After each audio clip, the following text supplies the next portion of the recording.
முருகா. என் அன்பு பிள்ளையே, நீ எந்த உறவை அதிகமாக நேசித்தாயோ, அவருடன் பேச வேண்டும் என்று ஏங்கினாயோ, உன்னை எந்த உறவு அவமானப்படுத்தியதோ அந்த உறவையை உன்னை தேடி நான் வர செய்கின்றேன். வாழ்க்கையில் ஒவ்வொரு தருணங்களும் உனக்காக என்ன என்பது ஏற்கனவே நிர்ணயிக்கப்பட்டதுதான் பிள்ளையே. அதில் இன்பமும் துன்பமும் என இரு சாயல்கள் உள்ளது. இரண்டுக்கும் ஒரே முகம்தான். இன்பத்தில் சிரிப்பும் துன்பத்தில் கஷ்டமும் தெரிகின்றது. இரண்டையும் சமமாக எடுத்துக்கொள்ளும் பக்குவம் உன்னிடம் வந்தால்தான் வாழ்க்கையில் நீண்ட பயணத்தில் மனம் தளராது பயணிக்க முடியும். ஒரு மரத்தில் பழம் என்பது நேரடியாக வருவது இல்லை பிள்ளையே. முதலில் மொட்டு, பின்பு பூத்து காயாய் காய்த்து பழமாய் பழுக்கின்றது.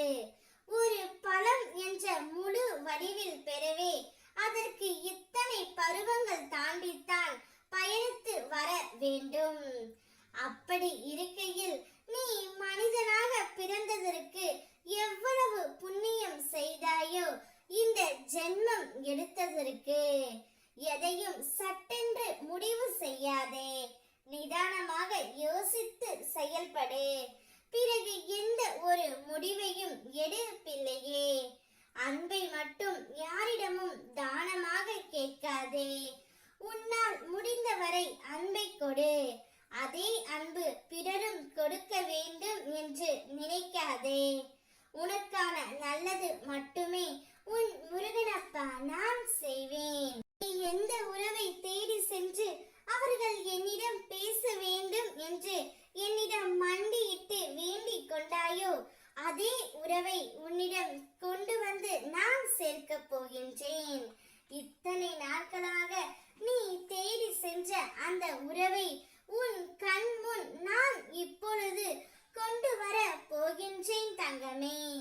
நீ அவர்களுடன் மகிழ்ச்சியாகவும் சந்தோஷமாகவும் வாழத்தான் போகின்றாய்.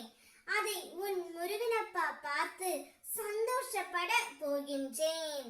நீ ஜெயமாக எல்லா செல்வ வளமும் பெற்று சீரும் சிறப்புமாய் சுபிக்ஷமான வாழ்க்கையை வாழப் போகின்றாய். உன் அப்பாவாக அம்மாவாக ஒரு நல்ல நண்பனாக உன்னை எப்போதும் அரவணைத்து உன் முருகனப்பா நான் காப்பேன். உன்னை ஒரு நாளும் நான் கைவிட மாட்டேன். உனக்கான நல்லதை மட்டுமே நான் உனக்கு நடத்தி கொண்டே இருப்பேன்.